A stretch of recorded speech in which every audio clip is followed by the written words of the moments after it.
ये कहानी एक इच्छाधारी नागिन के बदले की है। काफी समय पहले गोविंदपुर के पास एक बहुत ही घना जंगल हुआ करता था। वहाँ एक नैना नाम की इच्छाधारी नागिन रहती थी। नैना ने हाल ही में एक बच्चे को जन्म दिया था। नैना का बच्चा अद्भुत शक्तियों का मालिक था। उसके सर पर एक जादुई मणि लगी हुई थी। ये देखकर नैना बहुत खुश हुई। लेकिन जल्द ही नैना के बच्चे की बात गोगा तांत्रिक के कानों तक पहुंच जाती है। गोगा तांत्रिक बहुत ही लालची और बेईमान तांत्रिक था। वो अपने स्वार्थ के लिए किसी भी हद तक जा सकता था। मैंने सुना है पास के जंगल में रहने वाली इच्छाधारी नागिन ने एक बहुत ही शक्तिशाली बच्चे को जन्म दिया है। वह बच्चा अपने साथ एक जादुई नागमणि लेकर पैदा हुआ है। गुरुजी, ऐसा तो सिर्फ 1000 साल में एक बार होता है। तूने बिल्कुल सही कहा। इच्छाधारी नागिन के बच्चे की मदद से मैं इस दुनिया का सबसे ताकतवर तांत्रिक बनकर शैतानी दुनिया पर हुकूमत कर सकता हूँ। हमें किसी भी कीमत पर उस बच्चे को अगवा करके लाना होगा। तू जाकर तैयारी शुरू कर दे। ठीक है गुरुजी, मैं समझ गया। अगले दिन दोनों उस नागिन की खोज में जंगल की ओर निकल पड़ते हैं। काफी देर खोजने के बाद आखिरकार दोनों नैना नागिन की गुफा तक पहुंच ही जाते हैं। अचानक उन दोनों को सामने देख नैना नागिन खतरा भाप जाती है और उन दोनों पर हमला कर देती है। लेकिन गोगा तांत्रिक पहले से ही पूरी तैयारी करके गया था, इसीलिए नैना के वार का उस पर कोई असर नहीं होता। फिर गोगा तांत्रिक अपनी जादुई छड़ी की मदद से नैना नागिन को एक आग के गोले में कैद करके जला देता है और उसके बच्चे को लेकर वहां से भाग जाता है। आग में जलकर नैना नागिन की मौत हो जाती है और वो एक चुड़ैल बन जाती है और गोगा तांत्रिक से बदला लेने के लिए निकल पड़ती है। दूसरी तरफ गोगा तांत्रिक नैना के बच्चे के सर पर लगी मणि निकालकर उसे अपनी छड़ी के ऊपर लगा लेता है और उस बच्चे को ले जाकर पहाड़ी वाली गुफा में कैद कर देता है। हा हा हा हा हा। अब मैं इस दुनिया का सबसे ताकतवर तांत्रिक बन गया हूँ। लेकिन गुरुजी, इच्छाधारी नागिन बहुत जिद्दी और खतरनाक होती है। वह कभी अपने दुश्मन को नहीं छोड़ती। वह अपना बदला लेकर ही रहती है। अरे बेवकूफ, ये सब किताबी बातें हैं। इसमें कोई सच्चाई नहीं है। और वैसे भी अब तक तो वह नागिन जलकर राख हो चुकी होगी। तो उसकी फिक्र मत कर। अब मेरे पास ये जादुई नागमणि है। उसके जैसी 10 नागिन भी मिलकर मेरा कुछ नहीं बिगाड़ सकती। फिर क्या था, धीरे धीरे गोगा तांत्रिक उस जादुई मणि की ताकत से सभी भूतों और चुड़ैलों को अपने वश में करके उन्हें अपना गुलाम बनाकर कैद कर लेता है। तुम सब मेरी बात कान खोल कर सुनो। आज से तुम सब वही करोगे जो मैं तुमसे करने के लिए कहूंगा। तभी एक चुड़ैल कहती है, हमने तेरा क्या बिगाड़ा है? आखिर तू हमसे क्या करवाना चाहता है, बेरहम तांत्रिक? हा हा हा हा हा। अभी बताता हूँ। इस मणि की मदद से मैंने शैतानी दुनिया पर तो कब्जा कर लिया है, लेकिन अब मैं इंसानी दुनिया पर भी अपनी हुकूमत का झंडा फहराना चाहता हूँ। अरे वाह गुरुजी, तब तो बहुत मजा आएगा। लेकिन सबसे पहले हमें इंसानों के दिलों में हमारा खौफ कायम करना होगा। तभी सब इंसान हमसे डरेंगे और हमारी बात मानेंगे।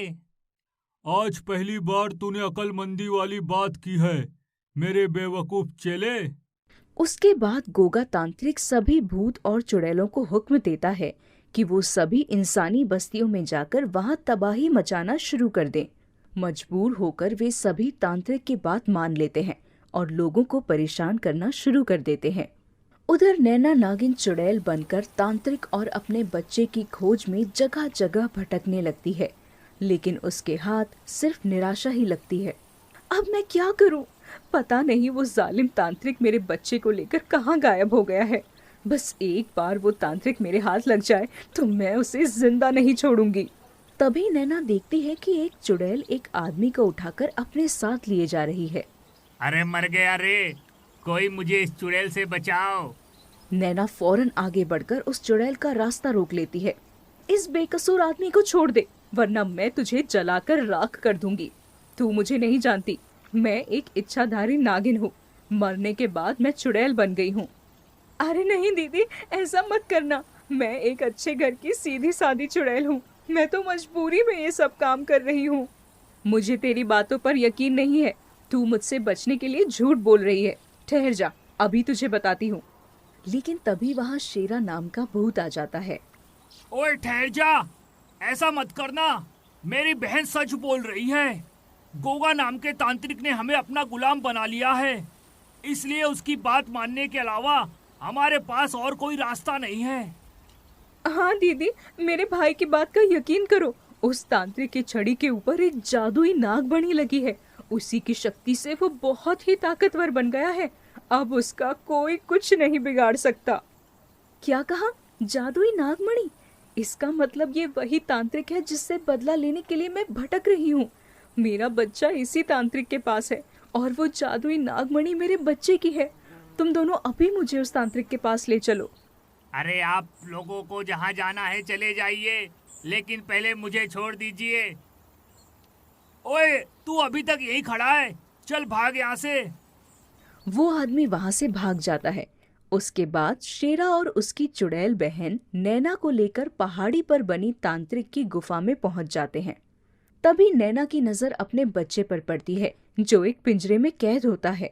ये देखकर नैना उसे छुड़ाने की कोशिश करने लगती है, लेकिन तभी वहां तांत्रिक अपने चेले के साथ आ जाता है। अरे गुरुजी, यह नागिन तो मरने के बाद चुड़ैल बन गई है। अरे तो इसमें डरने वाली क्या बात है? इसने यहाँ आकर बहुत बड़ी गलती कर दी है। सुन नागिन, तू यहाँ अपने बेटे को बचाने आई है ना? अब तू देख, मैं तेरे बेटे को तेरी आंखों के सामने खत्म कर दूंगा। पिछली बार तूने मुझे धोखे से जला दिया था, लेकिन इस बार मैं तेरी एक नहीं चलने दूंगी। तू बहुत बोलती है। ठहर जा, मैं तुझे अभी सबक सिखाता हूँ। ये कहकर गोगा तांत्रिक अपनी जादुई छड़ी की मदद से नैना पर हमला कर देता है, लेकिन नैना पर उसका कोई असर नहीं होता। अरे गुरुजी, ये क्या हो गया? अरे बेवकूफ गुरु के बेवकूफ चेले, ये नागमणि मेरे बेटे की है और मैं एक नागिन हूँ, इसीलिए इसकी शक्ति का मुझ पर कोई असर नहीं होगा। ओ नहीं, ये तो सारा खेल उल्टा पड़ गया। अब क्या होगा गुरुजी? मैं तो कहता हूँ यहाँ से भाग चलते हैं, वरना ये नागिन हम दोनों को मार देगी। वैसे भी अब ये चुड़ैल बन गई है। ओए, तूने बिल्कुल सही कहा। यहाँ से भाग जाने में ही तुम दोनों की भलाई है, क्योंकि अब तुम दोनों के पाप का घड़ा भर चुका है। ओए गोगा, अब भी वक्त है, इस नागिन से माफी मांग ले, वरना ये तुझे जलाकर राख कर देगी।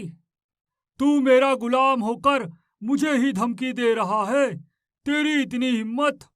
लगता है इस नागिन के साथ साथ तुझे भी सबक सिखाना पड़ेगा। ओए, तू मुझे बाद में सबक सिखा लेना, पहले इस नागिन से निपट। ये अभी तेरा खेल खत्म कर देगी। ओए नागिन दीदी, क्या सोच रही हो? अब इस गोगा के बच्चे को मारने का वक्त आ चुका है। हाँ हाँ उस्ताद, लड़ाई झगड़े में कुछ नहीं रखा। जान है तो जहान है। चलो चलो यहाँ से निकल लेते हैं। आप इस नागिन का मुकाबला नहीं कर सकते। ये सुन गोगा तांत्रिक चिढ़ जाता है और दोबारा नैना पर हमला कर देता है, लेकिन तभी नैना अपनी चोटी में बंधी नागमणि आगे कर देती है। दोनों मणियों की शक्तियां आपस में टकराकर सीधा तांत्रिक के ऊपर जा गिरती हैं। अरे नहीं नहीं, ये क्या हो रहा है? अरे कोई बचाओ! अरे नहीं, अरे मेरा पूरा शरीर जल रहा है। अरे कोई बचाओ मुझे!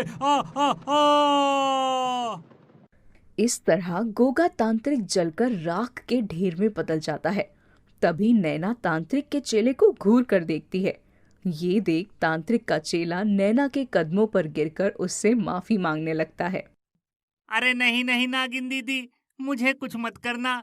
इस तांत्रिक ने तो मेरे ऊपर काला जादू कर रखा था, इसलिए मैं हमेशा इसकी बातें सुनता था।